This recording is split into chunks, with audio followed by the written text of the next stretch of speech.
Happy Monday, Bible timers. I'm looking forward to another week of going through the scriptures with you as we do the Believers Fellowship daily Bible reading. And we're deep into the book of Psalms, and today we're coming to three Psalms, Psalm 59, Psalm 60, and Psalm 61, all written by David.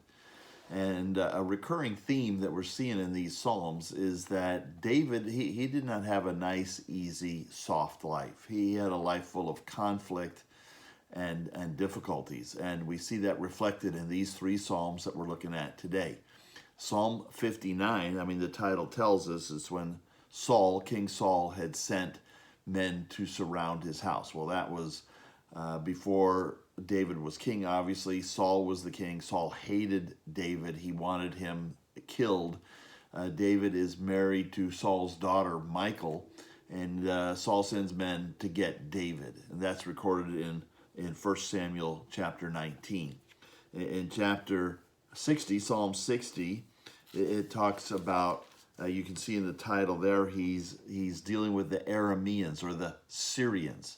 So he's up in the north dealing with Syria, Arameans, and during that time, Edom had come in and kind of plundered the southern part of Israel. That's recorded in 2 Samuel chapter 8. Now, the story has a better ending because they did take Edom. They defeated Edom. What turned out as a defeat for David turned into a great victory. But what you see here is a deliverance by God in Psalm 59, deliverance from Saul. And what you see expressed in Psalm 60 is David's dependence upon God. And that all kind of comes together in Psalm 61, which is a tremendous example of prayer. And we believe that Psalm 61 was written during the time when David was on the run from Absalom. And that's recorded in 2 Samuel chapters 15 through 18. And going back through these in Psalm 59 and the conflict with Saul, it's believed that this was written later. It's looking back to that time, but it was written later, probably when David was king, because the deliverance that he experienced from Saul is a deliverance that is going to be had worldwide by the Lord. And you see that in verse 8 where it says, "But you, O Lord, laugh at them. You hold all the nations in derision." Every nation has been judged. Every nation will be judged. America will be judged. And because the Lord will bring justice. So the thing for us to do is find deliverance in him before he brings the justice. And that's what he's provided for us in the Lord Jesus Christ. When you look at Psalm 60 and the situation with Edom, again, you see a bigger picture presented based on the promises of God. It says in verse 6, "God has spoken in his holiness. With exaltation I will divide up Shechem and portion out the vale of Succoth. Gilead is mine, Manasseh is mine, Ephraim is my helmet, Judah is my scepter." And Ephraim and Judah would represent the northern and the southern parts of Israel.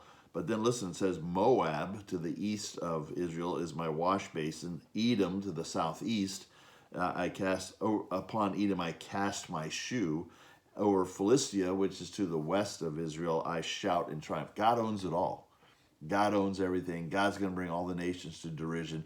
We can trust in him no matter what the difficulty might be that we're facing. And you can't imagine anything more difficult than your own son, David's own son, Absalom, out to attempt an overthrow and become king and have his own father killed.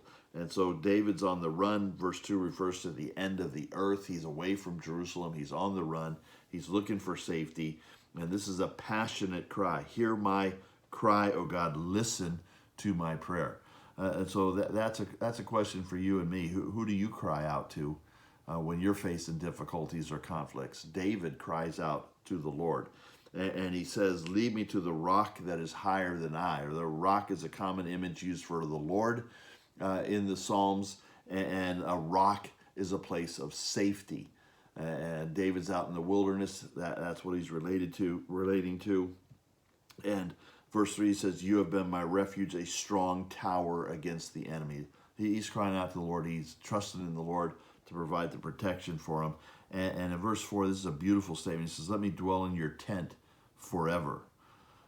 That's the tent that he's referring to is the tent that David constructed in Jerusalem when he brought the Ark of the Covenant into Jerusalem. He's saying, I want to dwell in your tent forever. And he says, let me take refuge under the shelter of your wings. So he's desiring an intimate fellowship with the Lord. And so you see David here in all these different situations of conflict and pressure, trial in his life. And he's crying out to the Lord. He's calling out to the Lord for deliverance. He's expressing his dependence upon God. He's looking for his security in God. And the encouraging thing is how all of these Psalms end. The conflict never ended in David's life. So in a sense, his situation never changed. And particularly Psalm 61, as he's making that cry, he's crying from the ends of the earth. And so at the end of that psalm, at the end of that prayer, his situation hasn't changed at all. But look at how his heart is changed by the end of each psalm. He says in verse 16 of Psalm 59, but I will sing of your strength, I will sing aloud of your steadfast love in the morning, for you have been to me a fortress and a refuge in the day of my distress. O my strength, I will sing praises to you, for you, O God, are my fortress, the God who shows me steadfast love. Yeah, the situation hasn't changed, but neither is God's steadfast love towards David changed at all. Chapter 60, Psalm 60, verse 12, with God we shall do valiantly. It is he who will tread down our foes. If we're looking for, if we're expressing dependence on God, looking to God for deliverance, this is the kind of confidence you want to end with. That's what you hear in David. And again, at the end of Psalm 61, he's still on the run from Absalom. He's cried out to the Lord. And so he says at the end of verse 8, so will I ever sing praises to your name as I perform my vows day by day. David never allowed himself to get bitter. David never allowed himself to feel sorry for himself. That only happens when you think you deserve better than what you're getting. David never expresses that kind of attitude. Yeah, he's in distress, but he cries out to the Lord and he praises the Lord. So this week, as you start off, I don't know what difficulties you might be facing, but I trust that you'll find your strength in the Lord and you'll be praising him all week long. And we'll see you tomorrow for more Bible time.